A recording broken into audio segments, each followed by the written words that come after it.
I wonder what's on TV. I don't know.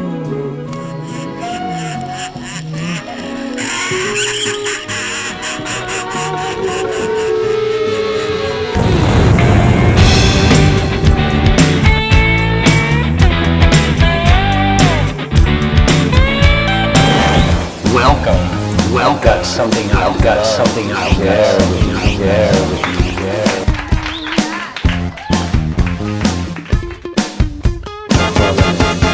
What I want from you. And when you speak, I want every word to be straight from the lips of God. Violence and natural death. Human accomplishments. These are part of every human life.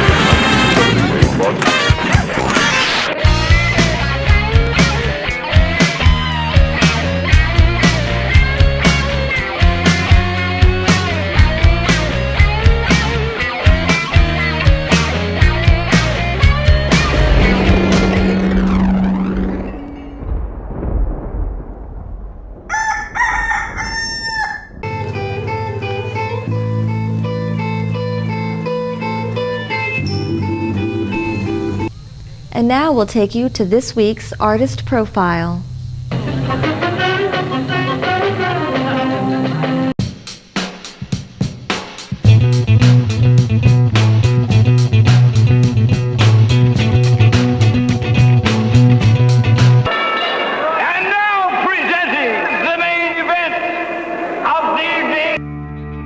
Singer-songwriter Steve Caeser is a native of Milwaukee, where he formed the indie rock band Punch Drunk with 3 high school friends. 3 albums and 2 tours later, Steve left Punch Drunk to form his own band, Caeser. Caeser's first album, Oh Turpentine, is currently available at Pitch a Tent Records. Hi, we're here with Steve Caeser from Caeser, a band of the same name. Steve, my first question is, you grew up in one of America's many decaying industrial towns. How did that experience affect your outlook? Well, I grew up in Milwaukee, so first off, I drank a lot of beer in high school. Before Caeser, you released 3 albums with the band Punch Drunk. Could you give us a history of the rise and fall of Punch Drunk? Punch Drunk started in Milwaukee in about like 92 or 93. And it was guys that I had been childhood friends with. And it's sort of a unique situation. The 4 of us played together for about like 7 or 8 years, and it was always the same guys. We moved to Minneapolis shortly thereafter, and ended up in New York about 5 years later. We recorded 3 CDs. First one was called From Dad. The second one was called A Message from the Cockpit. And the third one was called Bird Bird. All indie releases, did a lot of touring, sort of the whole indie rock cakewalk. You know, we kind of covered the whole thing. I guess the demise of Punch Drunk was just us feeling that artistically it had run its course. Your current band is called Caeser, after your own name. Tell us what you're up to now. I recorded a full-length CD down in Richmond, Virginia at Sound of Music Studios with a guy named Al Weatherhead producing, and used a bunch of Richmond musicians, and the record's going to come out in the first of the new year.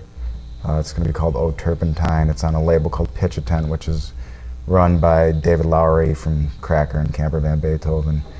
And we're going to be doing a bunch of touring, and I'm going to use the guys who are comprise the live band are from this Richmond band called Mackie. Great band, by the way, if you ever get to hear them. Do you have a website where people can hear your music and learn about the band? Yeah, they're www.pitchatent.com. Pitch a Tent with the, you know, the dash is where you'd think they'd be pitch dash tent. Is the label's website, and it has MP3s. You can buy the CD off there. That is a connection to my website as well. Where do you see Caeser in the next couple years? The goal, as always, is to sell enough records so they give you money for the next one. So, you know, I've never had any problems writing songs and coming up with material, and so I already have, like, you know, sort of enough material for a couple records written. But this record's just coming out. We're gonna do a lot of touring, see what the response is, you know, and see what shape, you know, it's in for the next set of recordings. The last set of recordings I went and I did, they were all done really quickly. I chose specifically simple songs and got guys who were good players, and we didn't talk about it or anything. We went in the studio and I'm like, here's the song, let's play it. And we did it really quickly, and then we kind of built the songs that way. I think touring with these guys and Mackie, you know, and going out on the road with them, things will be a little bit more developed, and, you know, hopefully that'll yield some interesting results, but it's, you know, it's kind of impossible to say. Okay, Steve, thanks for joining us tonight. Now we take you to Steve performing one of his songs live. Go ahead and do it. All right. Quick-witted and unkind, unusually sublime. She wore her hair up like a teacher, eyes just like a peach, made me wanna make a speech. Or a toast in her honor. Oh, Barbara, where are you now? Oh, Barbara, but it's not so easy for you since you left Bucktown.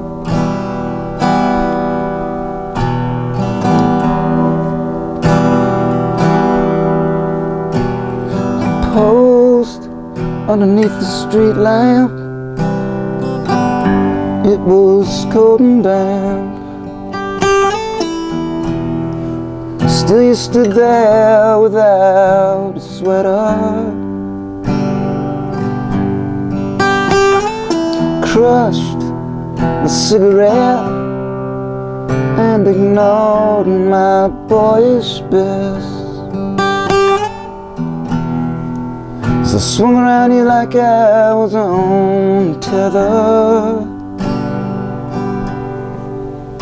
Oh, Barbara, where are you now? Oh, Barbara, but it's not so easy for you since you left Bucktown.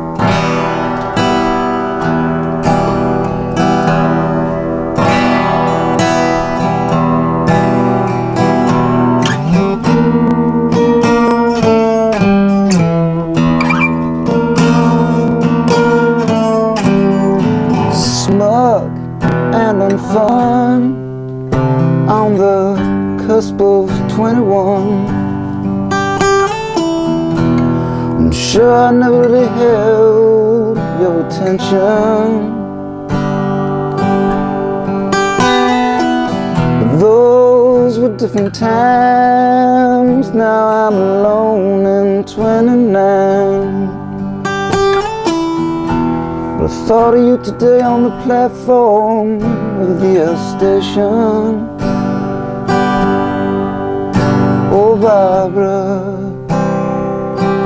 where are you now? Oh, Barbara, bet it's not so easy for you since you left Bucktown.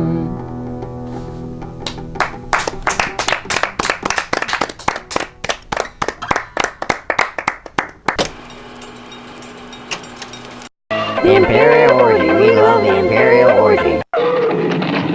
Now pay close attention to the information recorded on this film. It was prepared by L section of our UFO division.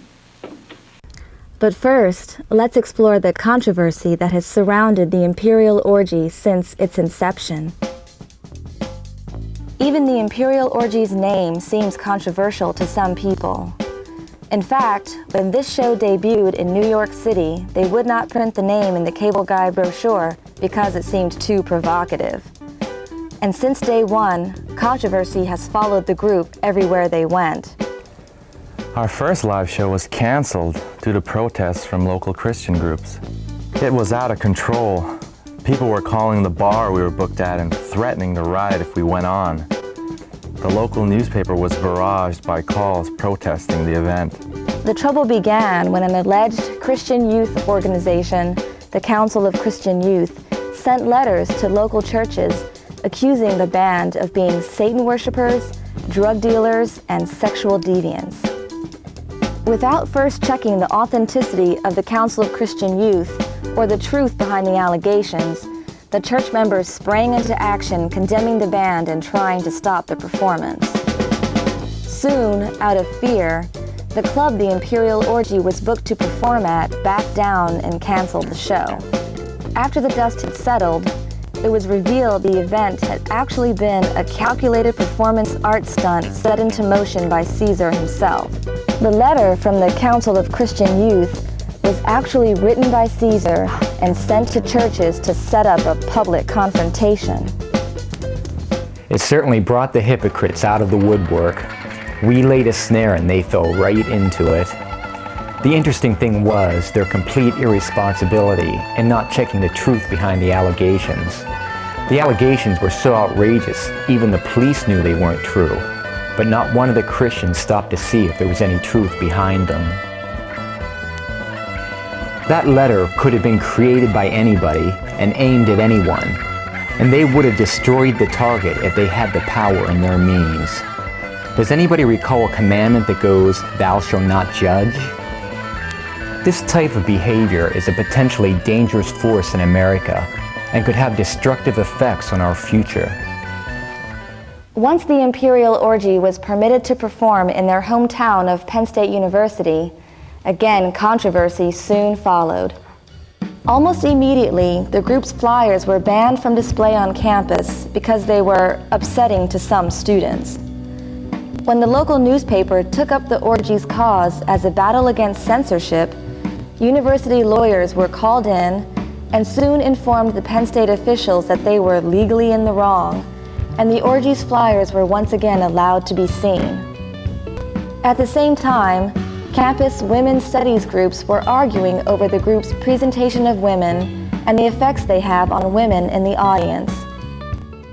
We present ourselves as being both strong and sexual. Sometimes we play with the issue by dressing provocatively on stage, but then at the same time reading from the classic feminist manifesto Simone de Beauvoir's The Second Sex. This letter, printed in the newspaper from an angry feminist, expresses the outrage some women felt towards the group. Here we go again. Another artist whining about censorship when the issue is really about the freedom to exercise good judgment. I've seen the band's flyers and found them to be vulgar, degrading, and offensive. Mr. Pink needs to check the U.S. Constitution and discover that in a free country, we all have the right to exercise good judgment. By coincidence, a letter from Caeser was printed on the same day and placed beside the one accusing him of sexual exploitation. What is really at issue is the question of openness towards sexuality. Our music deals with various social and political themes, and one of them is sexual liberation. A woman should have power over her own sexuality. That means the power to say no, but it also means the power to express herself freely. Making sexuality a taboo subject does not empower women. Although some students may be uncomfortable with sexuality, college students are adults and will not be harmed by the sight of the human body. Sex is not a dirty word, and the human body is not obscene. Even today, in supposedly libertine New York City, the Imperial Orgy has faced controversy when the company website host refused to host the band's multimedia website.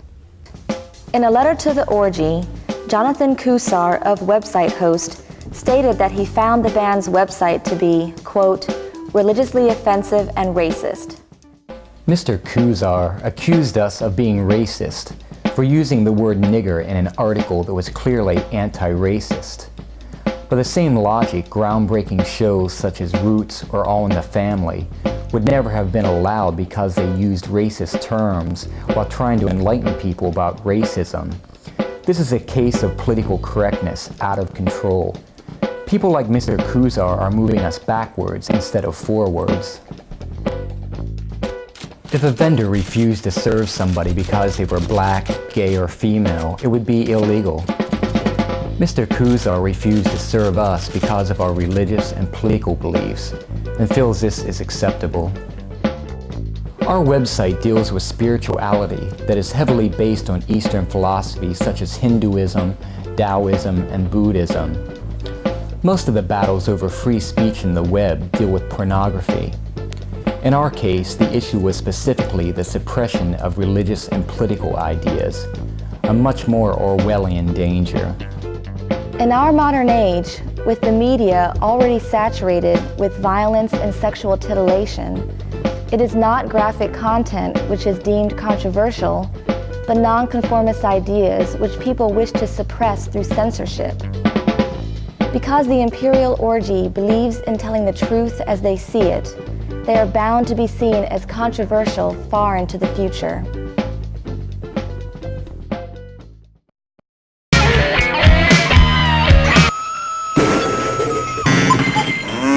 That cat is farting.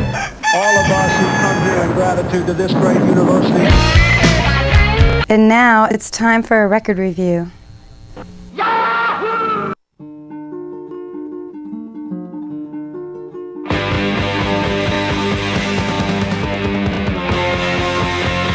Jewel's new album, Spirit, reminds us that Jewel is an extraordinary vocalist, not just the girlish singer as demonstrated on her other mega hit, You Were Meant for Me. Here, she captures moments big and small, from a soaring falsetto to a hushed whisper. Does anybody have a copy of I'm Okay, You're Okay? On the solo acoustic Fat Boy, her hushed delivery adds weight to a tender character study. On the muscular Down So Long, Jewel goes full throttle and also delivers one throaty note in the chorus that alone makes... I prefer Nighto.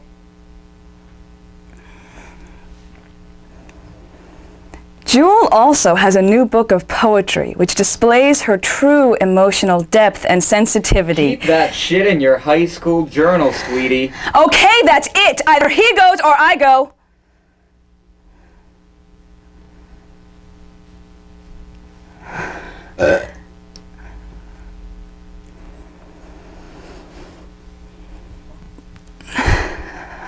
A more band-like collection, Spirit is impressive in arrangement as well.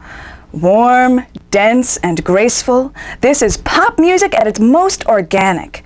Thus, ultimately, Spirit is a rewarding bit of creative expanse by an artist whose rapid and huge success could have squashed her right in her path. I give it a 9.5 out of 10. What are you talking about?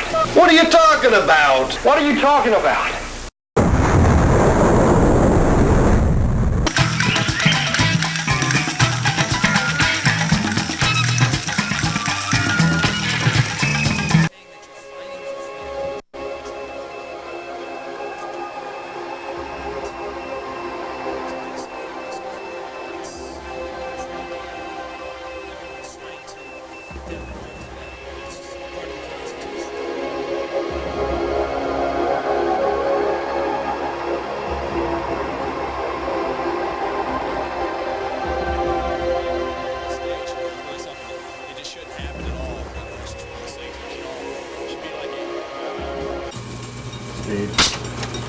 Well, I guess the first question is burning a flag protected under the First Amendment? Yeah.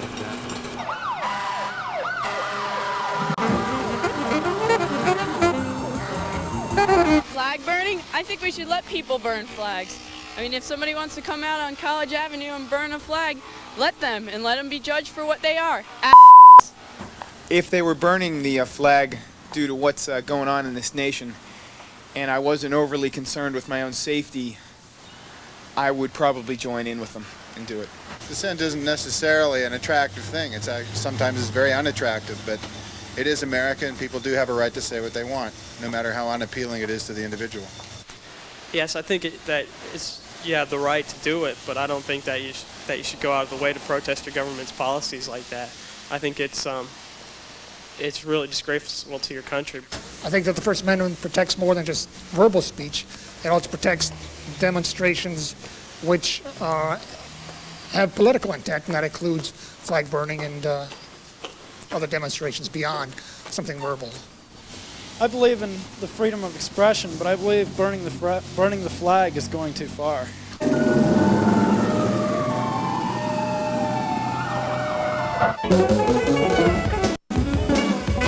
I guess what it comes down to is what's more important, the symbol or what the symbol stands for.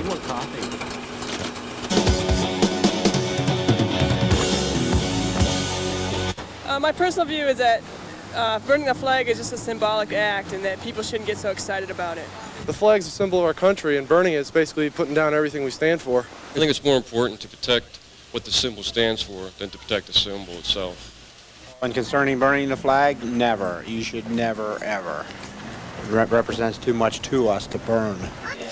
I think everything that the flag stands for is blown away if you make flag burning illegal.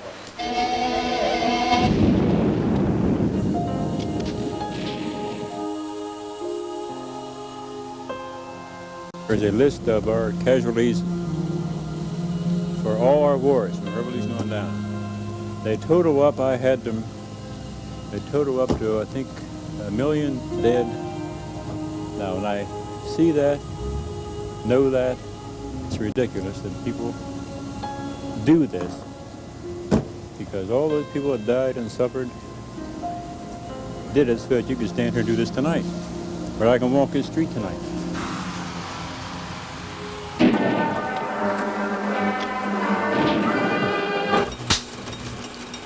I'd just like to find out what their personal reaction would be if they saw somebody actually burning a flag.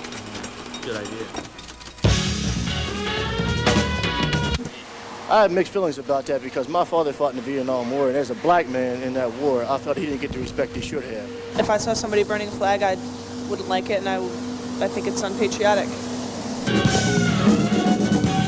It wouldn't bother me at all because I feel that flag burning is an expression of one's own feelings, and it's protected under the First Amendment.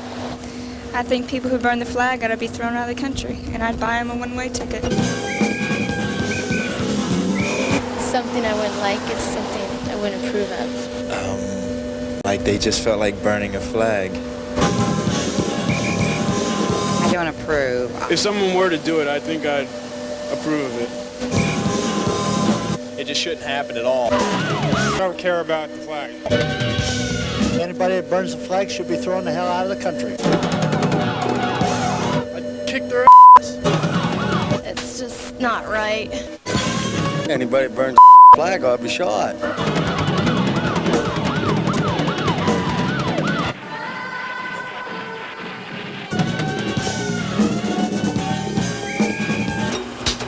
not sure where exactly to go. Wait a minute, why don't we just burn a flag and film how people react to it? Yeah, let's do it.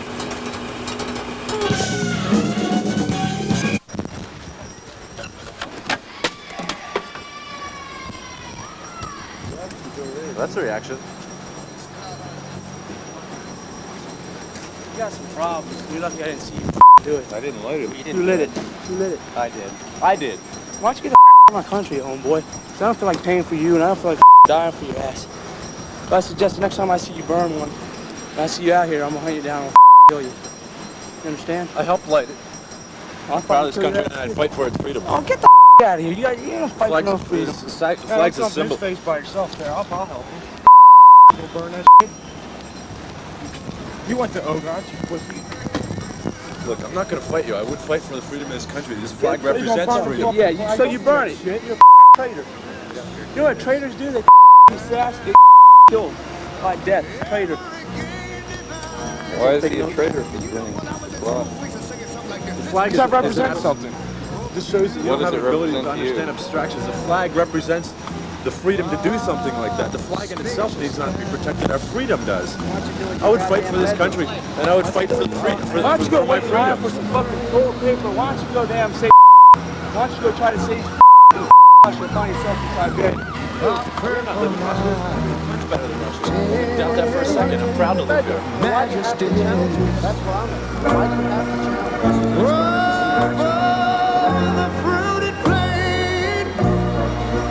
But now wait a minute. I believe that if somebody does something drastic enough, like does something drastic as like burning the flag, that they have something important to say.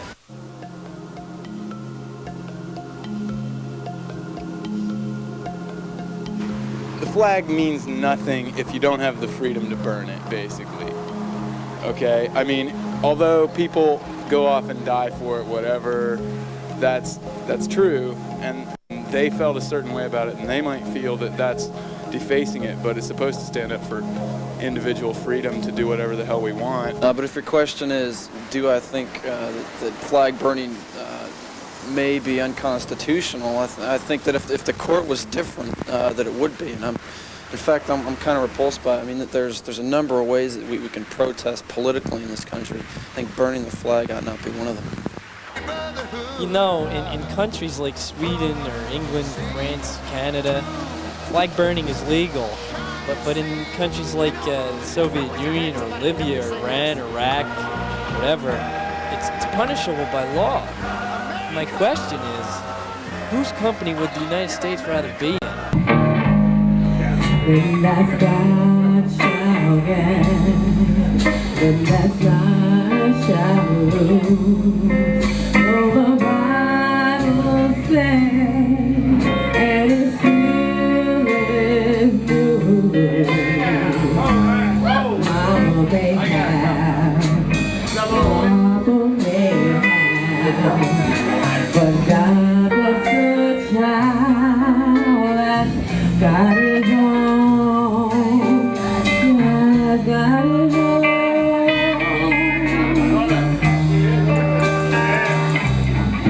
So the strong gets born while the weak ones fade. You can crack it on, make